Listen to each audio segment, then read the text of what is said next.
is what I like that we're talking about perception and economic crimes, and now we're talking about shattered trust with the public. But this one is for you, Mr. IG.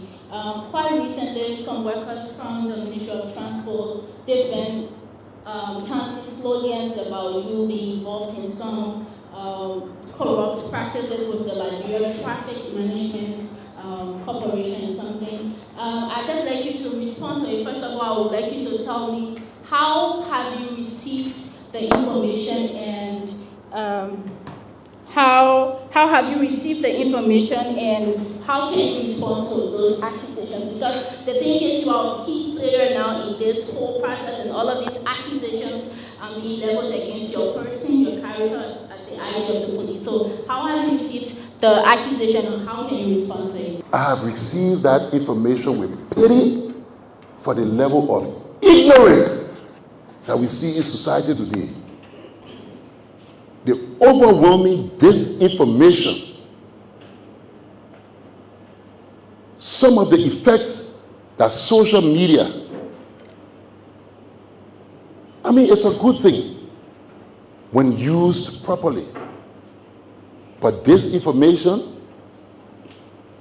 is the key player in this country. Let me give you a little history of the whole LTM issue.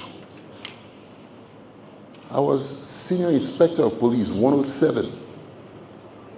This stuff started somewhere way back in 2011. I wasn't even near police decision making. I was at an operational level.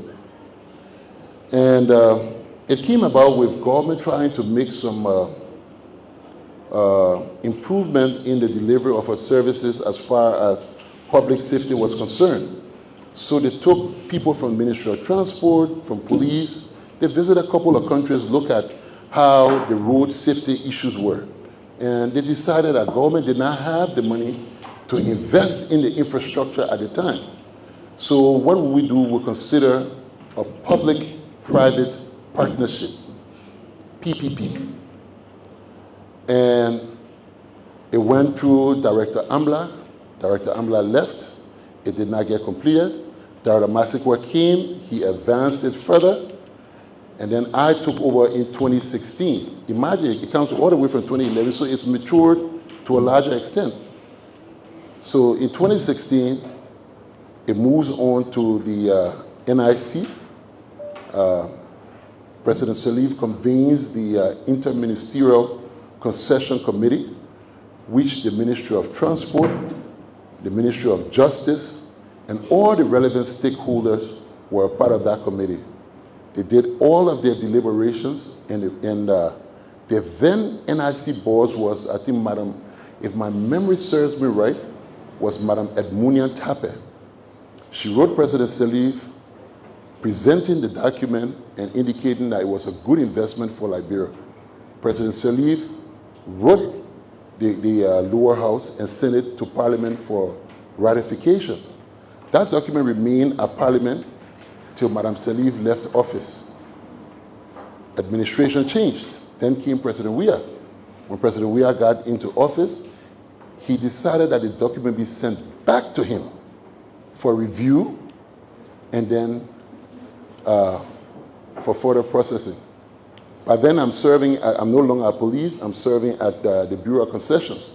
So I do remember that this document came back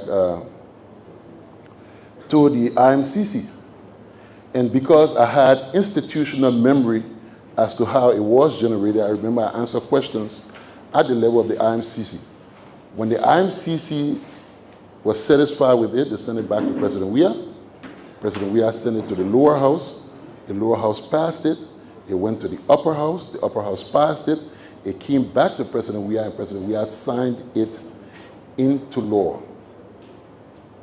And your question is perfect, because this particular issue and the perception that's rolled out with the mis and disinformation has to do with the fact that this society is so corrupt that people cannot believe that there are public servants who can actually seek greater good deals for improving public service.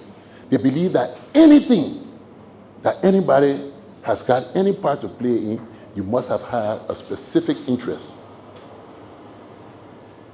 I came back in 2024 as Inspector General of Police.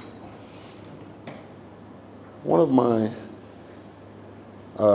courses during my master's program in public policy and management had to do with politics and policy. What can statistics tell us? We're not in a country that have got a lot of data and stuff back and forth. But whatever little is there, we use them to inform us as to how to make proper policy decisions. At this point in time in our country, we don't have a lot of deaths related to violent crimes. It's been reduced to a significant level. What we do have is a lot of death due to road safety issues.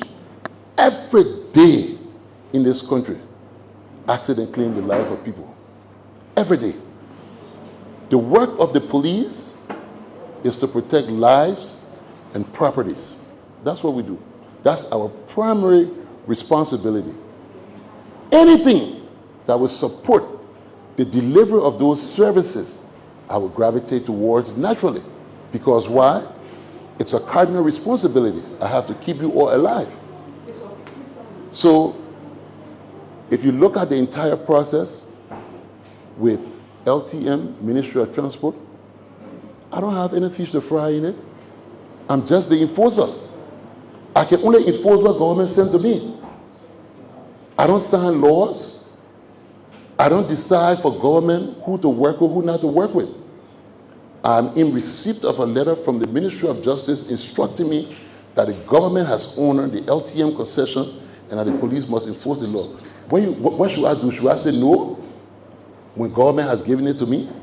Everything you see are just a bunch of criminals who believe that everybody think and act like them, and they will malign your character because you're doing what is right.